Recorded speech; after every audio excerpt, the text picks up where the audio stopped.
What's up, guys? Dana White has revealed the UFC 310 replacement fighter for Shavkat Rakhmonov, and it's going to be Ian Machado Garry, who was scheduled to fight Joaquin Buckley at UFC Tampa. That was a live event. That was something that he's been training for right around the same time frame as UFC 310.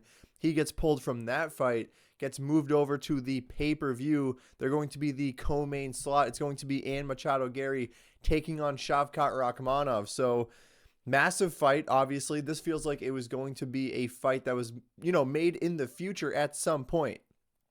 Shavkat was getting his chance to become the champion at 170 by fighting Belal Muhammad. And Ian Machado Garry, since he's been in the UFC, he's made a massive name for himself. He really is one of these guys who is probably going to be the future of the sport. He is a future superstar of the sport, and he has just been moving up the ladder fight after fight, and he has been winning at the higher level as well. Michael Page, his last time out, difficult fight, controversial decision, but he did come out on top. I think he was the rightful winner of that fight.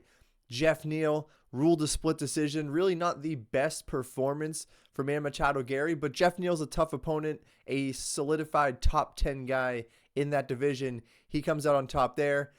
He absolutely ran through Neil Magny at UFC 292, won that fight by decision. That fight probably could have been stopped a whole bunch of times. That fight wasn't close. And then you're seeing, round one knockout over Daniel Rodriguez. He had that comeback win, round 3 knockout against Song Kanan. He has racked up a ton of wins in the UFC so far. So his resume speaks for itself.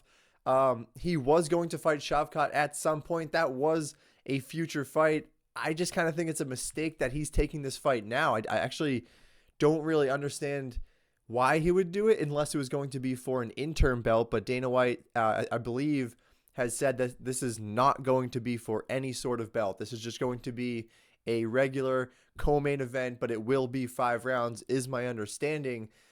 He was scheduled to take on Joaquin Buckley, which was in my opinion, that was a very favorable matchup for Ian Machado Garry to go in there and just be the better boxer on the outside, maybe mix in the wrestling and just weaponize that cardio to dominate Joaquin Buckley.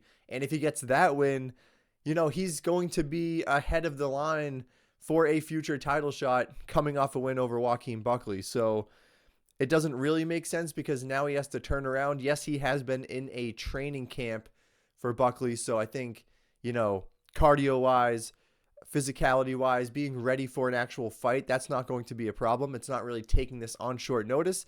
It's just that you were planning to take on Joaquin Buckley, who is a much different opponent compared to Shavkat Rakhmonov, who is an absolute killer, probably the number 1 guy in this division right now. So Shavkat, he's just happy that he has a fight, right? That's what he was waiting for. Belal Muhammad, unfortunately, had to pull out.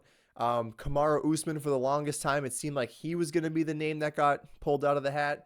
And then I thought maybe Colby Covington, spoiler, he's going to be the one fighting Joaquin Buckley now. I thought he might step in to fight Shavkat. Leon Edwards, we have no idea where he is.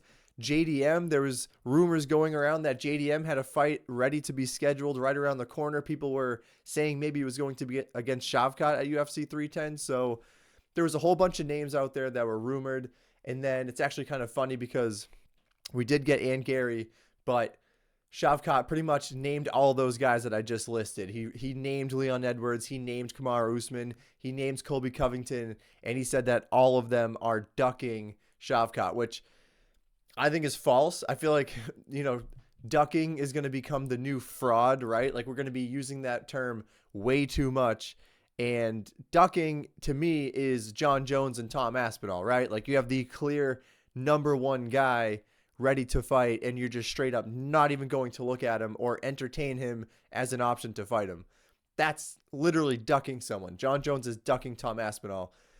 Leon Edwards, Colby Covington, Kamaru Usman, they don't really benefit except getting a big paycheck. They don't benefit taking this fight on short notice against an absolute killer. All of those guys are, I believe, 35 years or older, battling injuries. It just doesn't really make sense why they would be the ones to step up on short notice.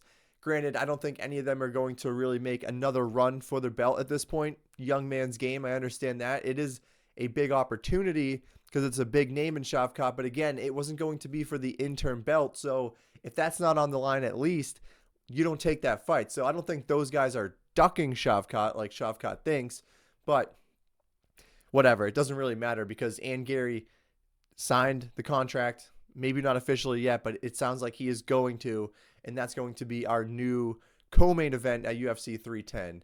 Now, as far as who I think is going to win the fight, I got to be honest, like I'm still waiting for Ian Machado Garry to have that big statement win. Like he did have the round 1 knockout, the head kick over Daniel Rodriguez. That's a good win, but when he got the bump up, Neil Magny, sure, he dominated the fight, but he didn't actually get the finish. The split decision to Jeff Neal, it's still a solid win, but it's not, a statement victory. And then against Michael Venom Page, again, he got the win, and it was unanimous. It probably should have been split. It was extremely close. But again, you don't walk away from that just like screaming, this guy's going to get a title shot next. Like you're still waiting for that massive moment where he starts to utilize the grappling, gets a submission win, or he goes in there against one of these top contenders and gets a round 1, round 2 knockout. Like I'm still waiting for that massive moment. And I feel like he's just been fighting in a way that's very smart. I do think he has a very high fight IQ, but at the same time, he's being extremely cautious. And I don't think he's fully using his skill set as much as he possibly could to his maximum potential. And I think that's going to hurt him against a guy like Shavkat, who's going to be nonstop action for the entire 5 rounds, who is very live to finish any fight, who is nasty on the ground, who is nasty on the feet.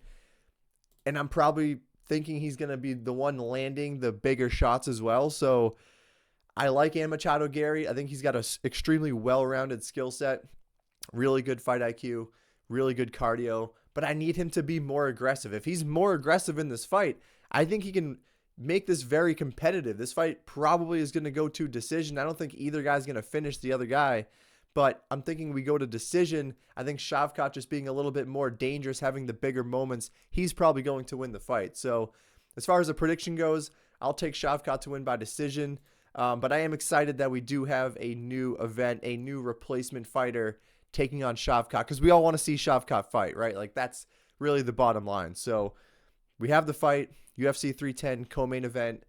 Make sure to hit that like button. Make sure to subscribe to the channel, comment down below, and we'll see you guys next time.